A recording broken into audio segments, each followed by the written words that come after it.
You're listening to Skeptoid. I'm Brian Dunning from Skeptoid.com. Bill Gates Conspiracy Theories. Today we're going to point our skeptical eye at conspiracy theories charging philanthropist and retired Microsoft co-founder Bill Gates with being behind many of the world's evils, most particularly that he is intent on genocide against racial minorities. Supposedly, he plans to obliterate the populations of regions like Africa by distributing fake vaccines that actually sterilize people, or, more recently, deliver tracking technology that he plans to use for some as-yet unrevealed nefarious purpose.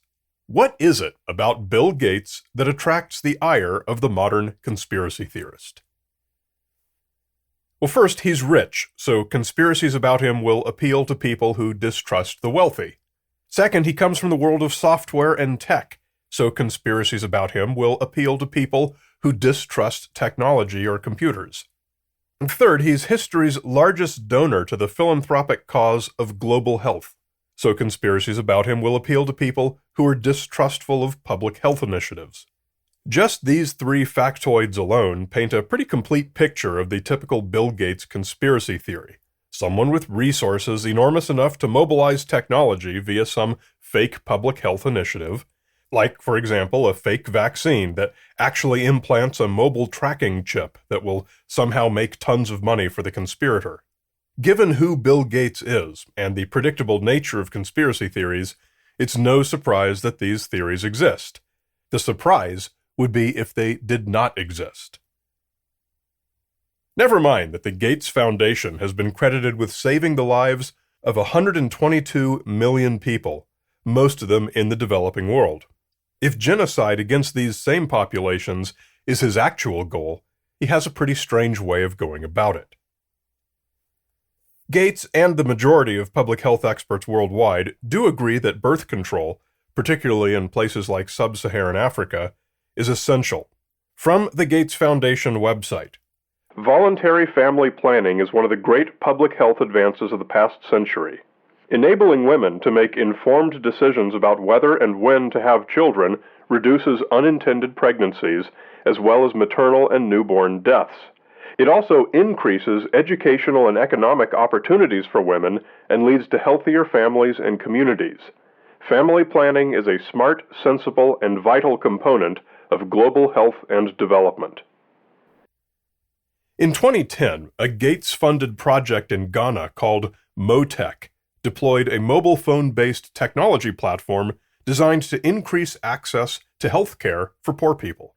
But a disgruntled Ghanaian employee who had clashed with management went to the press with a fake story that MoTech was actually experimenting on women with the contraceptive Depo-Provera, with deadly results.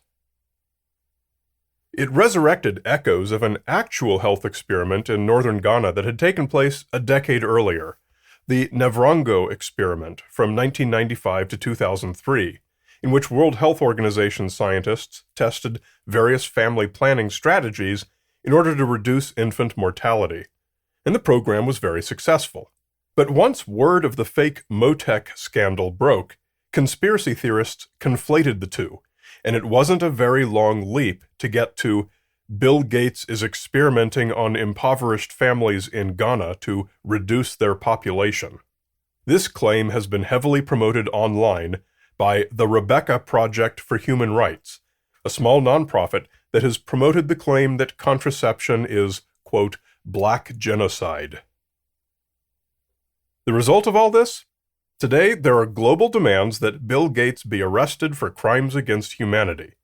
Hundreds of thousands of people join Facebook groups devoted to stopping him, and a 2020 poll by Yahoo News and YouGov found that fully 44% of U.S. Republicans think Bill Gates is, quote, plotting to use a mass COVID-19 vaccination campaign as a pretext to implant microchips in billions of people and monitor their movements, end quote. These claims are all based upon the grossly unscientific assumption that an injection of fluid into the body can deliver a tracking technology of some kind. This idea is so ludicrously far outside the bounds of actual physics that even science fiction authors don't go that far. I had a rap session with some physicist friends to try and come up with some ideas for how this might work.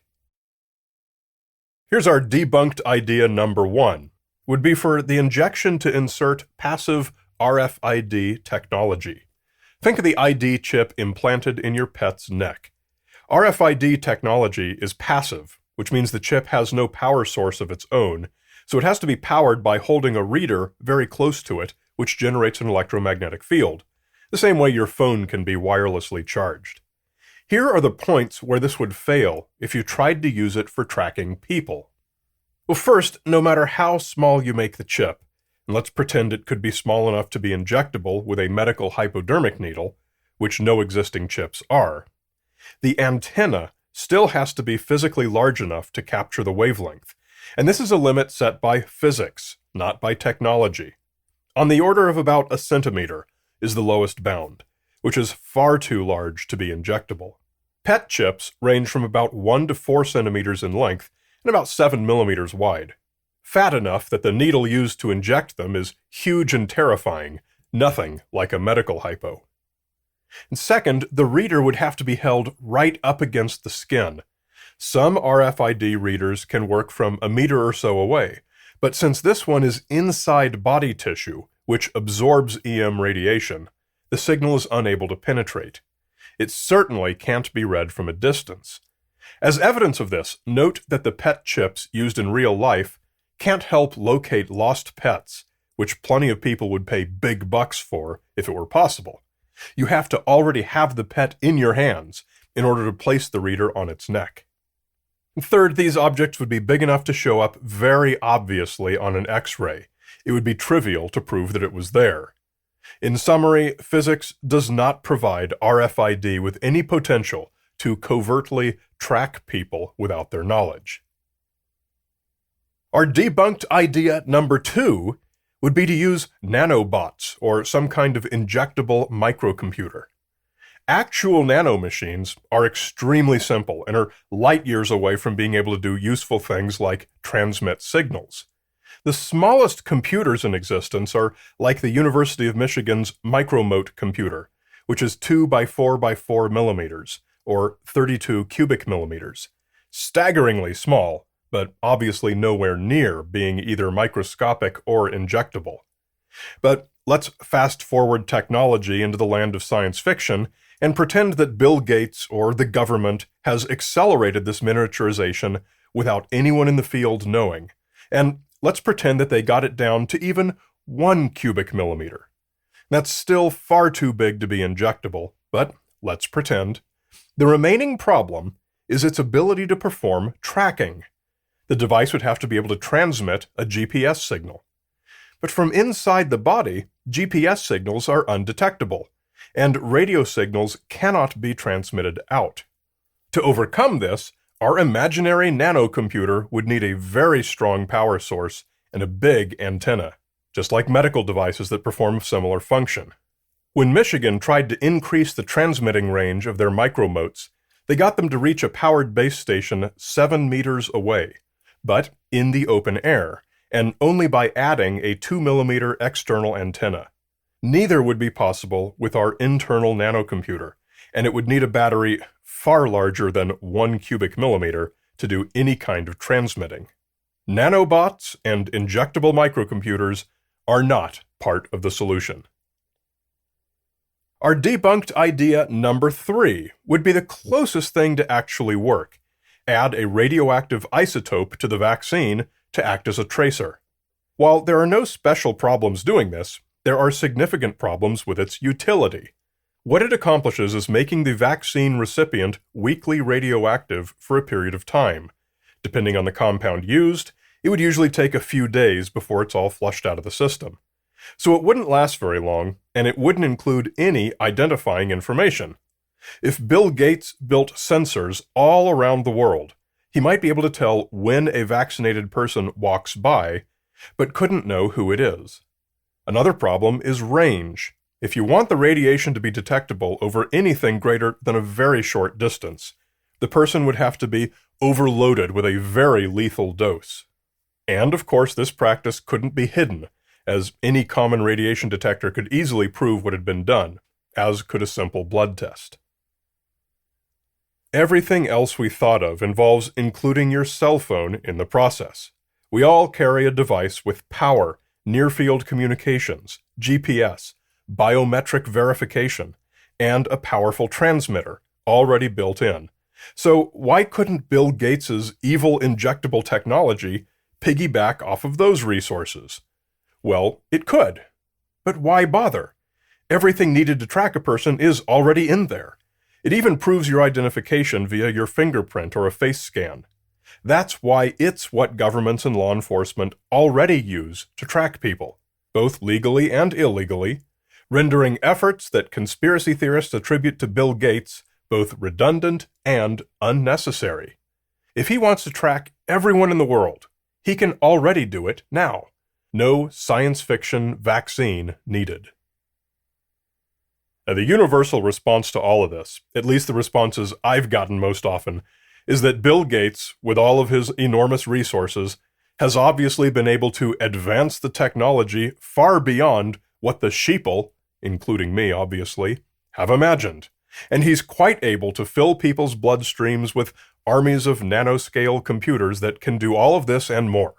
It's the logical fallacy of the special pleading, the unevidenced verbal assertion that the claim involves knowledge, power, or technology at a level higher than the rest of us can comprehend, and so is not bound by our troglodytic estimates of what is and isn't possible. This is why I pointed out that the limits on some of these ideas are imposed by physics, and not by our poor dumb attempts at technology. But like all evidence and facts, when this falls on the ears of a conspiracy theorist, it falls into oblivion. One evil plan attributed to Gates is actually real, the so-called quantum dot tattoo. Especially in developing nations where reliable vaccination records are hard to come by, researchers at Rice University have come up with a concept for delivering a vaccine via a patch that simultaneously leaves tiny copper capsules in a grid pattern under the skin that would identify the specific vaccine given. Equipped with a proper reader, doctors could thus tell which vaccines each patient had already been given and which were still needed. Early testing has shown they'd last about 5 years.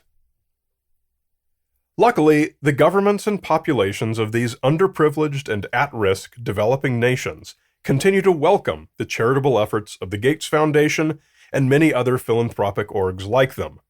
Conspiracy theorists, in their comfortable suburban basements, will continue their online trolling to fight such public health initiatives. But luckily, the people out there actually saving lives recognize that noise for what it is and ignore it. As should we all.